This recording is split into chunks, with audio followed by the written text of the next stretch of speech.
Hello बच्चों, इस video में हम पढ़ेंगे ईवीएस और ईवीएस में हम भोजन के बारे में पढ़ रहे हैं। किस प्रकार हमें भोजन प्राप्त होता है, किन अलग अलग चरणों से होकर के भोजन गुजरता है, तब हमारी थाली तक पहुंचता है। तो पहला पार्ट हम कर चुके हैं, ये दूसरा पार्ट है। तो इसमें हम कुछ एक्टिविटी करेंगे साथ में और शुरू करते हैं। सोचो और लिखो।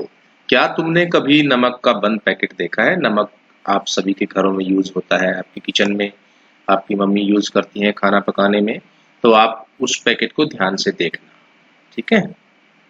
तो उस पैकेट पर क्या लिखा होता है? आयोडीन युक्त नमक लिखा होता है, ठीक है। तो ऐसा कुछ जो भी उसमें लिखा होता है, आप उस पैकेट को आराम से पढ़ना और उसकी इंफॉर्मेशन आपको सारी मिल जाएगी। अब हम कुछ और चीजें, खाने की कुछ चीजों और पकवानों में हम नमक डालते हैं, कुछ में गुड़ या चीनी। आओ जाने गुड़ कैसे बनता है।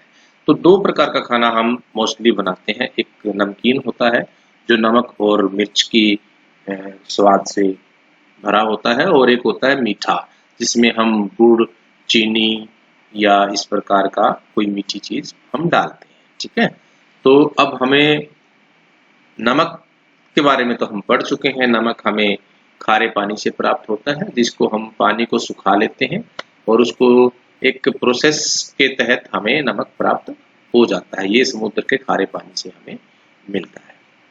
अब गुड़ और चीनी हमें कहाँ से मिलती है, कैसे मिलती है?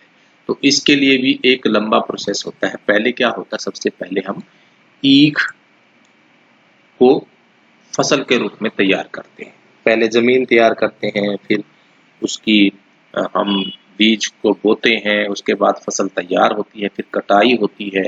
ये देखिए, ईख काटना, उसके बाद हम गन्ने का रस निकालते हैं, या तो कोल्हू में निकालते हैं या फिर हम उसको, आजकल तो शुगर मिल है, मशीनें लगी हैं बड़ी बड़ी, जिससे हम उनका रस निकाल लेते हैं। फिर हम रस को उबालते हैं और उसमें कुछ मसाले वगैरह डाल करके हम फिर उसकी गुड़ की पेड़ियां बनाते हैं, और उसके बाद गुड़ हमारे पास पहुंच जाता है। देखिए कितना लंबा प्रोसेस इसके लिए होता है। 1 2 3 4 और ये 5, इतने लंबे प्रोसेस के बाद गुड़ हमारे पास पहुंच जाता है। क्या तुमने कभी गुड़ खाया है? कैसा लगा? आप सभी गुड़ तो रोज ही खाते हो, तो गुड़ का टेस्ट कैसा होता है? मीठा होता है। तो तुम्हारे घर में किन चीजों को बनाने में गुड़ से मतलब यहाँ पर मीठे से है, यानी कि वो चीनी भी हो सकती है। आप हलवा बनाते हो, मीठे चावल बनाते हो, मीठा दलिया है, और भी मीठी जितनी भी मिठाइयाँ बनती हैं वो सारे गुड़ और चीनी की मदद से ही बनती हैं। खेत से घर तक, तुमने देखा कि जो चीजें हम खाते हैं उनमें से बहुत सी चीजें खेतों में उगाई जाती हैं। उन खेतों से मंडियों तक, मंडियों से बाजार में पहुंचाया जाता है, फिर बाजार से हम खरीद कर घर लाते हैं। अनाज, सब्जियां और फल तो हम सीधे मंडियों से भी खरीद सकते हैं। ज्यादातर जो खाद्यान्न है, खाने की चीजें होती हैं, वो खेतों से ही हम पैदा करते हैं, ठीक है। उसके बाद फिर हम उनको अलग अलग तरीके से प्रोसेस करते हैं, अलग अलग तरीके से तैयार करते हैं, और वो फिर बाजार में आ जाती है, फिर हम उनको खरीद लेते हैं। क्या तुम कभी सब्जी या फल खरीदने मंडी गए हो? आप अपने मम्मी पापा के साथ कभी तो मंडी गए होंगे, तो आपने वहां पर क्या खरीदा? और किसान सब्जी फलों को मंडी में किस तरह लेकर आते हैं? तो वो अपने अपने जो वाहन होते हैं, कोई रेडी से लेकर आता है, कोई ट्रैक्टर से लेकर आता है। तो अलग अलग तरीके से किसान मंडियों तक पहुंचाते हैं। अनाज, दालें, तिलहन आदि को किसान बोरियों में भरकर ट्रक, ट्रैक्टर, ट्रॉली, बैलगाड़ी आदि पर लादकर मंडियों में लाते हैं। दुकानदार उन्हें मंडियों से खरीदकर दुकानों में ले जाते हैं, दुकानों से हम उन्हें खरीदकर अपने घर लाते हैं। इस प्रकार से एक चक्कर होता है। पहले देखो, पहले जो चीजें हैं उनको हम पैदा करते हैं, फिर उनको बाजार भेजते हैं, ठीक है। बाजार में से दुकानदार खरीदता है और दुकानदार फिर उन चीजों को हम ही लोगों को बेच देता है। तो ये एक प्रोसेस चलता रहता है। तुम्हारे घर में राशन, खाने का सामान कौन खरीद कर लाता है? आपके मम्मी या पापा, कोई तो खरीद कर लाता ही है।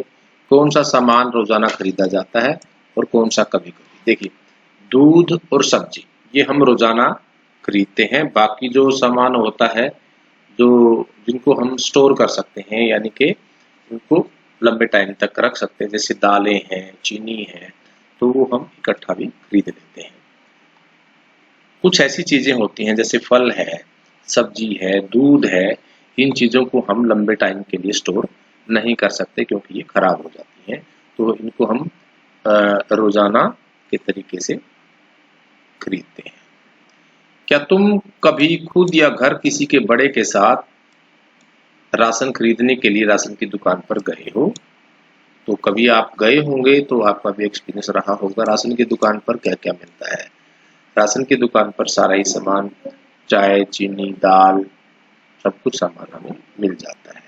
क्या तुम्हें खाने पीने का सामान, फल या सब्जियां बिना खरीदे भी मिल सकती हैं? बिना खरीदे तब मिलेगा जब हम इनका उत्पादन खुद करते हैं। जैसे किसान इन चीजों को अपने खेतों में उगाता है तो उसके लिए वो चीज अपने घर पे ही मिल जाती है, नहीं तो बाकी तो हमें बाजार से खरीदनी पड़ेगी। जैसे हम बाजार से राशन खरीद कर लाते हैं, वैसे ही सरकार द्वारा कुछ दुकानें उचित मूल्य पर राशन देने के लिए खोली जाती हैं। इन दुकानों पर राशन कार्ड दिखाकर हम कम दामों पर राशन खरीद सकते हैं। तो कुछ दुकानें तो प्राइवेट होती हैं, जो कि आम आदमी करता है दुकानें, तो कुछ दुकानें ऐसी होती हैं जो सरकार चलाती है। तो वहां पर हम एक राशन हमारा बना होता है, जैसे पिक्चर दिया है इसमें राशन का, ये देखिए, ये सभी घरों के राशन बने होते हैं।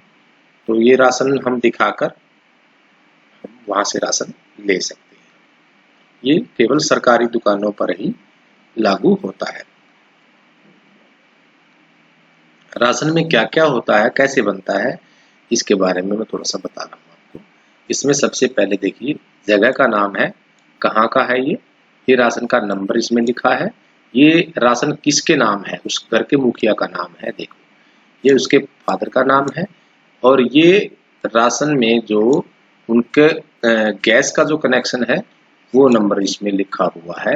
ये उनके मकान का नंबर लिखा है, ये उनका एड्रेस है, ये देखिए, ये कॉलोनी का नाम, ये उनके घर के सदस्यों की संख्या है। जैसे 5 सदस्य हैं, इसमें से 3 वयस्क मतलब के 18 साल से बड़े उम्र के हैं, 2 बच्चे हैं, शिशु, इनमें शिशु मतलब कि 1 साल तक का बच्चा, उसको हम शिशु कहते हैं।